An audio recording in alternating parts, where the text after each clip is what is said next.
नमस्कार, India news देख रहे हैं आप। आपके साथ मैं हूं शुभ्रा सुमन। बहुत स्वागत है आपका हमारी खास पेशकश में जिसका नाम है कोई बात चले। आज हम आपको बताएंगे कि आखिर कैसे सुलझ रही है सुशांत की मौत की गुत्थी और आपसे उन 27 लोगों को मिलवाएंगे जिनसे पुलिस ने अभी तक पूछताछ की है और इस पूछताछ में क्या निकला है वो भी हम आपको बताएंगे। लेकिन उससे पहले बात भारत चीन के बीच चल रहे विवाद की करते हैं।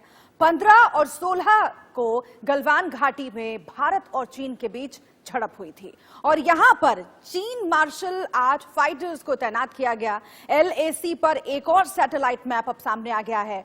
गलवान, पेंगोंग, हॉट स्प्रिंग चीन में कैंप दिख रहे हैं। ये चीनी कैंप दिख रहे हैं, माफ कीजिए। जो तस्वीरें आप देख रहे हैं, चीन की PLA जो है उसने यहां पर कैंप लगाए हुए हैं। एक और सैटेलाइट तस्वीर जो सामने आई है उससे एक बात जाहिर है कि चीन ने वहां से अपने कैंप नहीं हटाए हैं। चीन लगातार कोशिश कर रहा है वहां पर अपना कब्जा जमाने की। हालांकि भारतीय सेना भी आसपास के इलाकों में लगातार डटी हुई है और चीनी सेना को वहां से भगाने की पुरजोर कोशिश कर रही है। और जब तक चीनी सेना वहां से भागती नहीं है तब तक भारतीय सेना भी वहां से हिलेगी नहीं, ये साफ कर दिया गया है।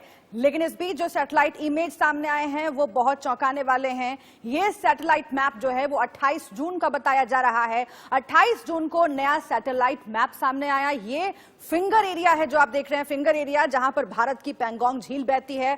भारत की सबसे बड़ी झील है ये। 134 किलोमीटर की इसकी लंबाई है, 5 किलोमीटर की चौड़ाई है। PLA कैंप आपको हॉट स्प्रिंग एरिया में दिखाई दे रहे हैं। हॉट स्प्रिंग यानी कि गर्म पानी का चश्मा। यहां पर भी कई झील हैं, लेकिन हॉट स्प्रिंग एरिया में कैसे PLA आर्मी के कैंप बढ़ गए हैं ये आप इन तस्वीरों में देखिए।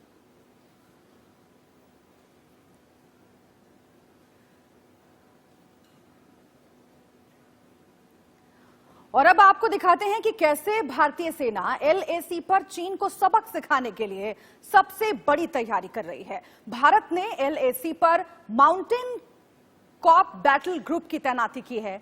IBG के जवान पहाड़ी इलाकों में युद्ध करने में माहिर होते हैं और चीन की साजिश को जवाब देने के लिए माउंटेन कॉप बैटल को तैनात किया गया है। और ऐसी खबर है कि इस बीच LAC झड़प पर VK सिंह ने बड़ा खुलासा किया है। VK सिंह ने कहा है कि चीन के सैनिकों पर हमारे जवान भारी पड़ रहे हैं, लेकिन चीन कभी अपने सैनिकों की मौत की बात नहीं मानता, जैसा कि इस बार उसने बात नहीं मानी है।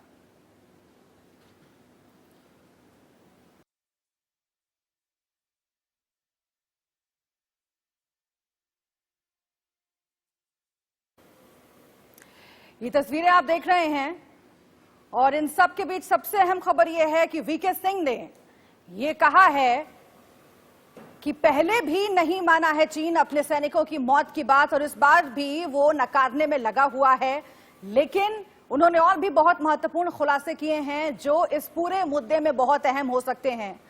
किस तरह से 15 जून को भारतीय सैनिकों और चीनी सेना के बीच में जो हिंसा हुई थी उसकी वजह क्या रही थी, इसको लेकर के VK सिंह ने बहुत सारे अहम खुलासे किए हैं। बहुत महत्वपूर्ण है क्योंकि लगातार भारत ये कहता रहा है, स्पष्ट करता रहा है कि चीन की वजह से, चीन की हिमाकत की वजह से ये हिंसा भड़की थी और इसीलिए जो कह रहे हैं VK सिंह वो बहुत महत्वपूर्ण है। और इन सब के बीच खबर यह भी कि चीन के सैनिक हटने के लिए तैयार नहीं है।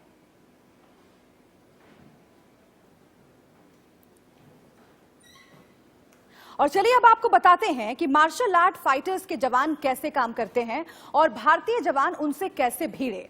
आप देखिए जरा, हमने आपको समझाने के लिए ये कुछ पॉइंटर्स इकट्ठा किए हैं। चीन ने सीमा पर मार्शल आर्ट फाइटर्स की तैनाती की थी। समाचार एजेंसी AFP की रिपोर्ट में ये बड़ा खुलासा हुआ था। 15 जून को लासा में नए मिलिशिया डिवीजन तैनात किए गए थे।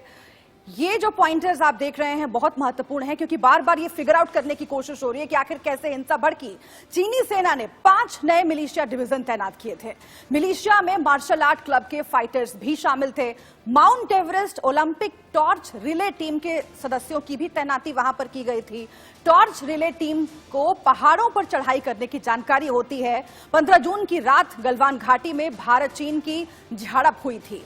तो ये तमाम जो जानकारियां हैं आपके लिए बहुत अहम है और इस तरह की और भी जानकारियां हम आपको आगे भी देंगे क्योंकि आप समझिए कि चीन को भारत बार बार कह चुका है कि तुम्हारी वजह से ये हिंसा भड़की है, तुम जिम्मेदार हो, और इसी के लिए ये जो सबूत हैं वो बहुत ही अहम साबित हो रहे हैं। एलएसी पर माउंटेन कॉप बैटल ग्रुप की तैनाती की गई है। माउंटेन कॉप बैटल पहाड़ी इलाकों के युद्ध में एक्सपर्ट है। ये तमाम जानकारियां आपके लिए इसलिए भी अहम है क्योंकि आगे भी ये जो पूरा संघर्ष है वो चलता रहेगा, अभी रुकने का नाम नहीं ले रहा है। माउंटेन कॉप पर्वतीय इलाकों में युद्ध के लिए ट्रेंड होते हैं। 17वीं माउंटेन कॉप को चीन से निपटने के लिए तैयार किया गया। चीन के मार्शल आर्ट लड़ाकों में लड़ने में ये सक्षम है। माउंटेन कॉप बैटल को किसी भी जगह एयर ड्रॉप किया जा सकता है। माउंटेन कॉप बैटल के जवान चीन सीमा पर युद्धाभ्यास भी कर चुके हैं। तो भारत पूरी मुस्तैदी के साथ तैयार है ताकि चीन की एक एक हिमाकत का चुन चुनकर जवाब दिया जा सके। हिंसा कैसे बढ़ी 15 तारीख को वो आपको मालूम चला, और अब भारत की क्या तैयारी है ये भी हमने आपको बताया। और अब आपको हम ग्लोबल टाइम्स के जरिए चीन के प्रोपेगेंडा को समझाते हैं। ग्लोबल टाइम्स ने कहा है कि भारत अमेरिका की आड़ में सीमा विवाद ना बढ़ाए। उसने साफ साफ कहा है कि चीनी आर्मी कई मोर्चों पर लड़ने में सक्षम है। साउथ चाइना सी, ताइवान जैसे मोर्चों पर चीनी आर्मी लड़ने में सक्षम है और वो तैयार है। अगर भारत ने कोई भी हरकत की तो चीन उसे जवाब देने से पीछे नहीं हटेगा। लेकिन बता दें आपको कि चीन की इन गीदड़ भभकियों से भारत नहीं डरता, वो भी चीन की हर हिमाकत का मुंहतोड़ जवाब देने के लिए तैयार है।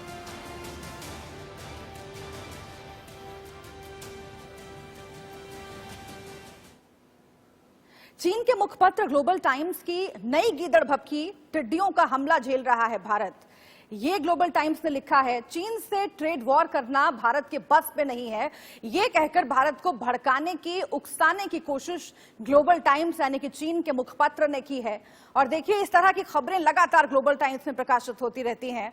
और फिर से एक बार गीदड़ भभकी चीन ने दी है। ग्लोबल टाइम्स में जो खबर छपी है उसमें टिड्डी अटैक पर तंज कसा गया है। अब आप समझिए कि किस हद तक जाकर ये मुल्क जो है वो अपने पड़ोसियों को उकसाता है।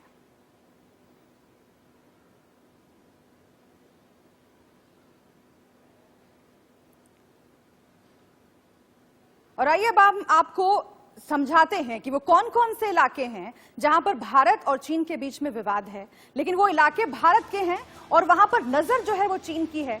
ये जो आप मैप देख रहे हैं इसे आप जरा ध्यान से समझिए, क्योंकि हमने भारत के मैप के आसपास जिन इलाकों को पॉइंट आउट करने की कोशिश की है वहां पर चीन की टेढ़ी नजर है और इससे निपटने के लिए भारत लगातार तैयार है, भारतीय सेना तैयार है। आप देखिए, लासा, दौलत बेग ओल्डी जो कि सबसे ऊंची हवाई पट्टी है, लेह आप ले लीजिए, अक्साई चीन जिस पर भारत का कब्जा होना चाहिए लेकिन चीन उस पर कब्जा किए हुए है। देपसांग भी इसी तरह के इलाके में आता है। गलवान में जो हुआ वो फिर से समझाने की आपको जरूरत नहीं है। शोक भी ऐसा ही एक इलाका है। पेंगोंग जो झील है वहां से एलएसी होकर गुजरती है और वहां पर भी लगातार चीन की टेढ़ी निगाहें हैं। वहां पर जो होता रहा है वो हम आपको बताते रहते हैं। तो ये वो तमाम इलाके हैं जहां पर भारत ने पूरी तैयारी कर ली है चीन को सबक सिखाने की, लेकिन इन इलाकों में लगातार ड्रैगन की टेढ़ी निगाहें रही हैं। अब हम आगे बढ़ते हैं अगली खबर की तरफ। हमने जिसको अपना साथी माना वही हमारे घर को तोड़ने में लगा हुआ है और हमें नुकसान पहुंचाने का इरादा रखता है। ये बात भारत समझ तो पहले से रहा था, लेकिन भाईचारे और पड़ोसियों से अच्छे व्यवहार की वजह से इसे नजरअंदाज कर रहा था। चीन को जवाब देने के लिए भारत ने अपने दोस्त मुल्कों के साथ चक्रव्यूह तैयार किया है। समंदर में चीन को भारत के साथ अमेरिका घेर रहा है, तो जमीन पर रूस और भारत ने ड्रैगन के लिए शिकंजा तैयार कर लिया है। और तो और पीएम मोदी ने भी साफ कर दिया है कि जो आंख दिखाएगा उसका अंजाम बुरा होगा।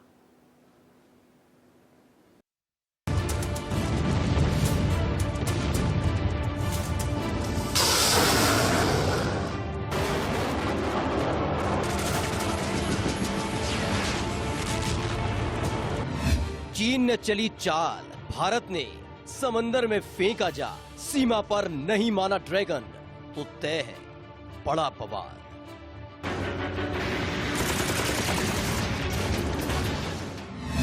डरा ड्रैगन खुद को अब जलाएगा, नहीं माना चीन तो बड़ा पछताएगा।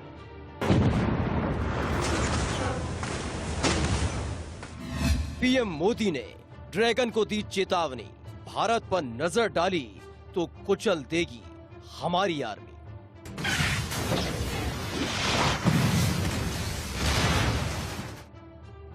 पीएम मोदी ने वो कह डाला जो पूरा भारत सुनने के लिए बेचैन था। चीन को मुंह तोड़ जवाब दिया गया है, दिया जा रहा है, और अब भी नहीं माना तो सबक सिखाया जाएगा।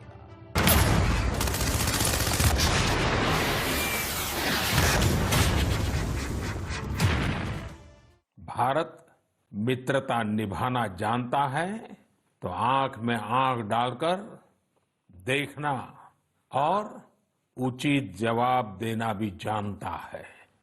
हमारे वीर सैनिकों ने दिखा दिया है कि वो कभी भी मां भारती के गौरव पर आंच नहीं आने देंगे। सीमा पर सैटेलाइट तस्वीरें चीन की हर हलचल को दिखा रही हैं। भारत ड्रैगन के हर कदम पर पैनी नजर बनाए हुए है। गलवान, देपसांग और दौलत बेग ओल्डी पर भारतीय जवानों ने कड़ा पहरा बैठा रखा है। एयरफोर्स के लड़ाकू विमान भी आसमान में गर्जना कर रहे हैं। समंदर में चीन को अमेरिका की तीन जंगी जहाजों ने घेर रखा है। उसकी आर्मी भी वहां जल्द पहुंचने वाली है। तो साफ है, चीन घिर चुका है। लेकिन कांग्रेस को सीमा पर तैनात हमारी सेना और सरकार के फैसलों पर भरोसा नहीं है। तभी तो चीन से चंदा लेने वाली कांग्रेस लगातार विवादित बयानबाजी कर रही है। चीन के साथ इसका भी मुंहतोड़ जवाब सरकार ने दिया। गृह मंत्री अमित शाह ने सरेंडर मोदी वाले बयान पर साफ कहा कि कांग्रेस को पाकिस्तान और चीन को खुश करने वाले बयान नहीं देने चाहिए। इतने बड़े राजनीतिक दल के पूर्व अध्यक्ष इतने संकट के समय में इतनी ओछी राजनीति करते हैं, तब दुख होता है। इससे कोई फर्क नहीं पड़ता। वो उनके लिए आत्मचिंतन का विषय है। इनके हैशटैग को पाकिस्तान और चीन आगे बढ़ा रहा है, मेरे लिए नहीं है। कांग्रेस पार्टी के लिए चिंता का विषय है कि इनके नेता के हैशटैग को पाकिस्तान और चीन बढ़ावा दे रहा है। आप ऐसी बात करते हो जो पाकिस्तान और चीन पसंद करता है। देश के अंदर और देश के बाहर हर विरोधी को सरकार ने मुंह तोड़ जवाब देने की ठान ली है और अब हर मोर्चे पर आर पार की तैयारी है।